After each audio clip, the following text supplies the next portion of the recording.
আসসালামু আলাইকুম এভরিওয়ান। সকাল সকাল উঠে দেখি আমার শাশুড়ি মা চালের রুটি, গরুর মাংস আর সেমাই রান্না করতেছিল। আমার পাশের বাড়ি একটা ননদ আছে, সে এসে করে দিচ্ছিল। তো আমি আবার এগুলো আমার শ্বশুরকে, আমার হাজব্যান্ড আর ওই ননদের ছেলেকে বেড়ে দিচ্ছিলাম। তারা এগুলো খাচ্ছিল।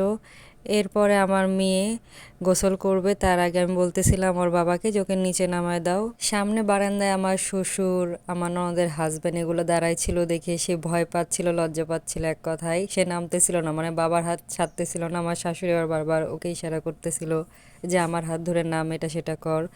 এরপর ওকে গোসল করে দিয়ে থালা বাসন সব মেজে ওর কাপড় ছিল সেগুলো সব ধুয়ে দিলাম। বাইরে একটু ওয়েদারটা বৃষ্টি বৃষ্টি, মানে যখন তখন বৃষ্টি হচ্ছে, তো এই জন্য আর কি আমার রুমের ভিতরে নেড়ে দেওয়া যেন বাতাসে শুকায়।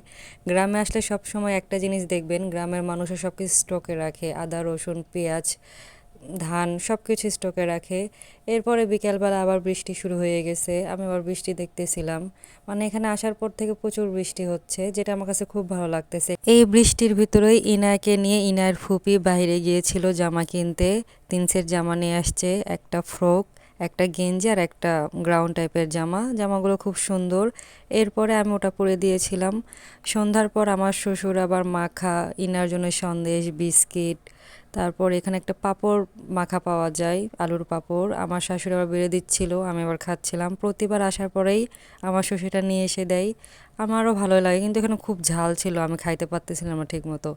এরপর আপনাদের ভাইয়া আবার ইনার জন্য কেক নিয়ে আসছে, একটা কেক ইনার আর 2টা কেক আমার ননদের ছেলের।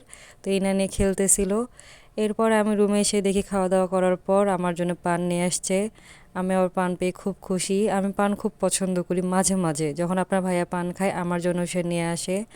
আমি আবার পান খাইলাম। রাতে খাওয়া দাওয়ার পর আমরা আবার রেস্ট করতেছিলাম। আমার মেয়ের তো ঘুম দেরিতে ধরে, সে খেলতেছিল তার বাবার সাথে, তার বাবাকে রুটি খাওয়াচ্ছিল, নিচ্ছিল, এটাই তার সাথে চল। একটা জিনিস খুব লক্ষ্য করলাম, আমার মেয়ে শ্বশুর বাড়িতে এসে প্রচুর এনজয় করতেছে, মানে এত দুষ্টামি করতেছে আর প্রচুর খেলতেছে। আমার শাশুড়ির সাথে এত খেলতেছে বলার বাইরে, মানে আমার শাশুড়ি পুরো একটা বাচ্চা হয়ে গেছে আমার মেয়ের সাথে। মানে সারাক্ষণ তার কাছে থাকে, এত কাজ করে, তারপর আমার মেয়ে দেখলে বাচ্চামি শুরু হয়ে যায়। আমার শ্বশুরও বাচ্চা তেমন পছন্দ করে না, কিন্তু আমার মেয়েকে প্রচুর ভালোবাসে।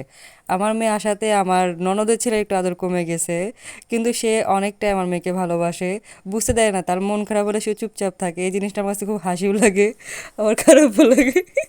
সরি, এখানে হেসে ফেলতেছি কারণ এখানে হচ্ছে এগুলা, কারণ আমি আগের বারও দেখছি এগুলা, এবারও দেখতেছি। তো পিচ্চিটা 6 বছর হয়ে গেছে, একটু ম্যাচিউর হয়ে গেছে, সব কিছু বুঝতে পারে। সে সে জানে তার মামাতো বোন এখানে এসে এনজয় করতেছে, ছোট বাচ্চা, সে আর কি করবে। তো এখানে আমার শাশুড়ি বারবার হাসাচ্ছিল, আমার মেয়ে আবার পর্দা নিয়ে খেলতেছিল, তার বাবাও তাকে হাসাচ্ছিল। আমার শাশুড়ি এসে নিতে চাচ্ছিল কিন্তু সে যাচ্ছিল না। তো আজকের মতো এতটুকুই, টাটা বাই বাই, আল্লাহ হাফেজ।